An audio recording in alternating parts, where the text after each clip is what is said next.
how to make following list private on Instagram. So there's two ways you can do this. Go ahead to Instagram and go to your profile at the bottom right-hand corner, and then go to your settings at the top right corner.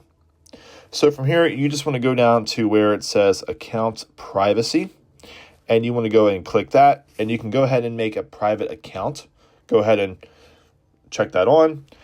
This will tell you what's going to happen, and they will not be able to see your list from this point forward. But what if you don't want to make your account private? So what you can do is go ahead and back out of here. We can go ahead and hit cancel that.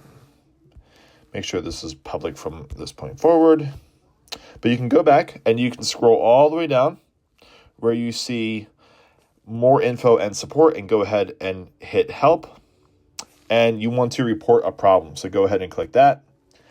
And you want to report a problem without shaking. And go ahead and include and continue.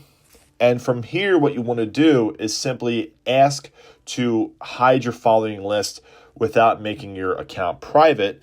And from here, you can go ahead and send it, but you'll have to wait for Instagram to report back to you, and they can manually do it and make your following list private from that point forward. And that's it.